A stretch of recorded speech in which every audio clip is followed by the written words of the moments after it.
आज है 6 जून 2024, दिन गुरुवार। Welcome back to clean news UP. चलिए देखते हैं उत्तर प्रदेश की 25 फटाफट बड़ी खबरों को।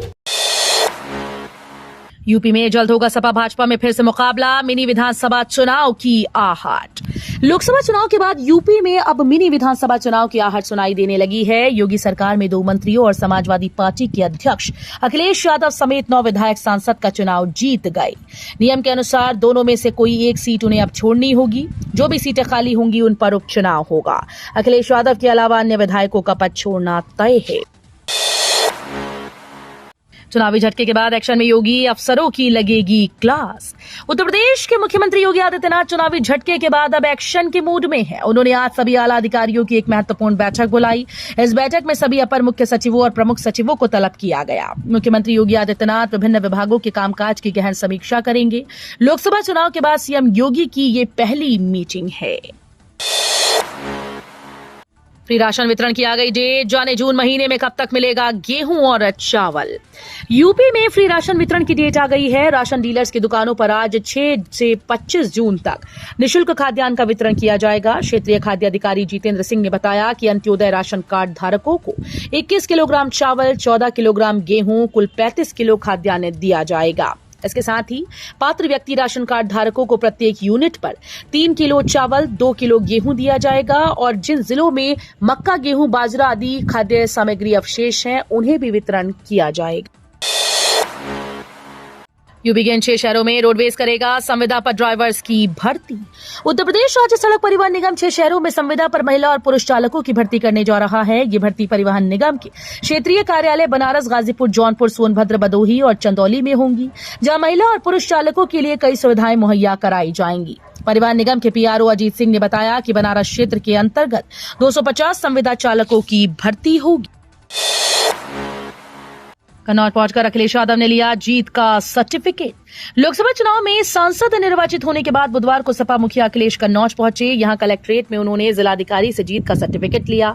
कन्नौज में अखिलेश यादव को देख सपा कार्यकर्ता खुशी से झूम उठे। उधर सपा कार्यालय में भी जश्न का माहौल बन गया। ढोल बजाकर सपाइयों ने खुशी का इजहार किया। वहीं अखिलेश यादव ने कन्नौज का शुक्रिया अदा किया। लोग समझ गए हैं कि भाजपा के हाथों यूपी आगे नहीं बढ़ सकता, डिंपल यादव बोली। समाजवादी पार्टी के मुखिया अखिलेश यादव की पत्नी और मैनपुरी से सांसद डिंपल यादव ने बुधवार को कहा कि लोकसभा चुनाव में उत्तर प्रदेश से आए परिणामों से जाहिर है कि लोग समझ चुके हैं कि भाजपा के हाथों में प्रदेश आगे नहीं बढ़ सकता। डिंपल ने यहां संवाददाताओं से बातचीत में उत्तर प्रदेश में लोकसभा चुनाव के नतीजों पर कहा, लोगों ने भारतीय जनता पार्टी को नकार दिया है।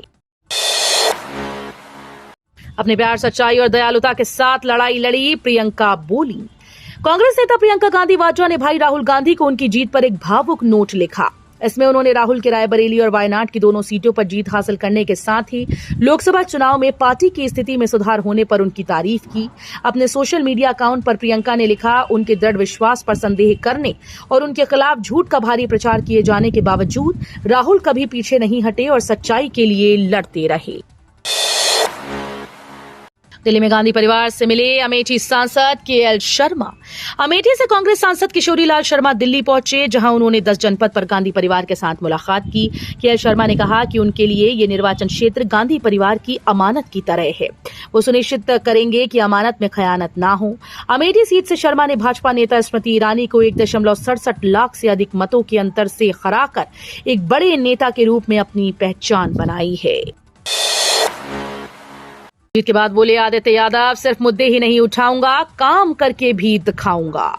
बदायूं से सपा के विजेता उम्मीदवार आदित्य यादव ने कहा कि बदायूं के मुद्दों को वो सिर्फ संसद में उठाएंगे नहीं बल्कि काम करके दिखाएंगे। बातचीत में उन्होंने कहा कि जिले के 5 प्रमुख मुद्दे उनके एजेंडे में पहले से हैं। संसद में शपथ लेते ही पैरवी शुरू कर देंगे। कन्नौज में राम मंदिर का नहीं दिखा असर, मोदी की गारंटी भी बेअसर। पीडीए यानी पिछड़ा, दलित और अल्पसंख्यक का फॉर्मूला इत्र नगरी में कारगर साबित हो गया। यहां न सिर्फ पिछड़े लामबंद हुए बल्कि संविधान की रक्षा की दुहाई देकर दलित वर्ग भी सपा के साथ हो लिया। यादव और मुस्लिम तो साथ थे ही, गैर यादव भी अखिलेश यादव के साथ हो गए। अखिलेश यादव को बढ़त मिलती देखकर बड़ी संख्या में सवर्ण वोटर्स का भी साथ मिल गया। आरएलडी के गढ़ की दिलचस्प कहानी। राष्ट्रीय लोकदल रालोद के डॉक्टर राजकुमार सांगवान ने जीतकर 10 साल बाद चौधरी परिवार को उसकी विरासत कही जाने वाली बागपत सीट वापस दिलाई। इस सीट को वर्ष 2014 में भाजपा के डॉक्टर सत्यपाल सिंह ने अजीत सिंह को हराकर चौधरी परिवार से छीना था, मगर चौधरी परिवार को वर्ष 2019 में विरासत छिन जाने का जख्म जयंत की हार से गहरा हो गया था। एक बार फिर अखिलेश के लिए लकी साबित हुई इत्र नगरी। सपा मुखिया को पहले भी लगातार 3 बार सांसद और 1 बार सूबे का मुख्यमंत्री बनाने वाली इत्र नगरी इस बार भी उनके लिए लकी साबित हुई। इस बार न सिर्फ उन्होंने यहां से अपनी दूसरी सबसे बड़ी जीत हासिल की, बल्कि भाजपा को तगड़ा झटका देते हुए यूपी में सबसे ज्यादा सीट जीतने में कामयाब हुए। अब तक के चुनावी नतीजों में लोकसभा सदस्यों की संख्या के हिसाब से देश की तीसरी सबसे बड़ी पार्टी बनकर उभरी है। उत्तर प्रदेश में 10 मीटर चौड़ा होगा 2 शहरों के बीच का हाईवे। उत्तर प्रदेश के हर जिले में यातायात व्यवस्था को सुधारने के लिए युद्ध स्तर पर कार्य चालू है। उत्तर प्रदेश के बदायूं जिले में सबसे ज्यादा यातायात का भार बरेली बदायूं और दिल्ली बदायूं हाईवे पर है। यातायात व्यवस्था को सुधारने के लिए इस हाईवे का चौड़ीकरण किया गया। मुरादाबाद फर्रुखाबाद हाईवे को चौड़ीकरण किया जा रहा है। गर्मी से त्राहिमाम के बीच मानसून को लेकर बड़ा अपडेट। एंट्री से पहले 2 दिन झमाझम बारिश। लोकसभा चुनाव नतीजों के साथ सियासी गर्मी बढ़ने के साथ ही आसमानी पारा भी चढ़ा हुआ है। इस बीच राहत का इंतजार कर रहे लोगों के लिए मौसम विभाग ने मानसून को बड़ा अपडेट दिया। मानसून केरल में तय समय से 1 दिन पहले 30 मई को आ चुका है। यूपी में इसके 18 से 20 जून के बीच प्रवेश करने की उम्मीद है। लाइब्रेरी को सहेजना भी विज्ञान, पढ़ाई कर पा सकते हैं रोजगार। उत्तर प्रदेश के आगरा में प्रतियोगी परीक्षा की तैयारी करने वाले विद्यार्थी अक्सर लाइब्रेरी का रुख करते हैं, जहां बैठा एक शख्स आपके बगैर एक पल गवाए ये बता देता है कि अमुक पुस्तक किस लाइन की कौन सी शेल्फ में किस स्थान पर मिल जाएगी। ये होता है लाइब्रेरियन। असल में लाइब्रेरी को सहेजना एक विज्ञान है और इसी की पढ़ाई कराता है डॉक्टर भीमराव अंबेडकर विश्वविद्यालय का पुस्तकालय एवं सूचना विभाग। नियमों की अनदेखी कर संचालित हो रही 2 अस्पतालों की ओटी सील। उत्तर प्रदेश के मैनपुरी में अधूरे मानकों से संचालित अस्पतालों पर विभाग लगातार कार्रवाई कर रहा है। बुधवार को करहल क्षेत्र में नियम विरुद्ध संचालित 2 अस्पतालों की ओटी को डिप्टी सीएमओ ने सील कर दिया। डिप्टी सीएमओ ने दोनों को नोटिस जारी कर स्पष्टीकरण मांगा है। डायरिया के साथ उल्टी व बुखार के मरीज बढ़े। उत्तर प्रदेश के एटा में भीषण गर्मी पड़ रही है। लोग बीमारियों का शिकार हो रहे हैं। निजी नर्सिंग होम से लेकर मेडिकल कॉलेज की ओपीडी में डायरिया सहित उल्टी और बुखार के मरीजों की भरमार है। मेडिकल कॉलेज की ओपीडी में मेडिसिन विभाग में 389 मरीज उपचार करने के लिए पहुंचे। पीसीए, आरओ, एआरओ और स्टाफ नर्स भर्ती की मुख्य परीक्षाएं अगले साल। उत्तर प्रदेश लोक सेवा आयोग की ओर से वर्ष 2024 का संशोधित कैलेंडर जारी कर दिए जाने के बाद 3 मुख्य परीक्षाएं अगले साल तक के लिए टल गईं। ऐसे में आयोग के लिए भर्ती परीक्षाओं के सत्र को पटरी पर लाना बड़ी चुनौती होगी। इनमें पीसीएस जैसी प्रदेश की सबसे प्रतिष्ठित भर्ती परीक्षा भी शामिल है। पूर्वांचल की सबसे कम उम्र की सांसद बनी प्रिया सरोज। पूर्वांचल के 10 जिलों की 13 लोकसभा सीट से इस बार के आम चुनाव में पहली बार प्रमुख राजनीतिक दलों ने 5 महिला प्रत्याशियों पर दांव लगाया। हालांकि वर्ष 2014 से जारी रिवाज कायम रहा और लगातार तीसरी बार 2 महिला प्रत्याशी ही सांसद तक पहुंच पाईं। चुनाव जीतने वाली महिला प्रत्याशियों में मिर्जापुर लोकसभा से अपना दल एस की अनुप्रिया पटेल और मछली शहर संसदीय क्षेत्र से प्रिया सरोज शामिल हैं। दलित राजनीति का नया आगाज। बसपा की जमानत जब्त, चंद्रशेखर ने रचा इतिहास। नगीना में आजाद समाज पार्टी के राष्ट्रीय अध्यक्ष चंद्रशेखर आजाद की जीत के साथ ही दलित राजनीति के नए युग की शुरुआत हो गई। अभी तक दलित मत बहुजन समाज पार्टी के संगठित वोट माने जाते थे। इन मतों में सेंधमारी के लिए सियासी दल लगातार हथकंडे अपनाते रहे, लेकिन छिटपुट दलित मत ही ले पाए और 5 लाख वोट मिलने से बदल जाता यूपी का नजारा। भाजपा +51 तो सपा +61 सीटें जीत पाती। लोकसभा चुनाव का फैसला पूरी तरह से आ चुका है। सबसे ज्यादा चौंकाने वाला नतीजा यूपी से सामने आया। अन्य राज्यों में शानदार प्रदर्शन करने वाली भाजपा देश के सबसे बड़े राज्य में सबसे बुरी हालत में पहुंच गई। 5 लाख और वोटों से भाजपा वाले एनडीए गठबंधन को 16 सीटों का इजाफा हो जाता और सीटें 35 से बढ़कर 51 हो जाती।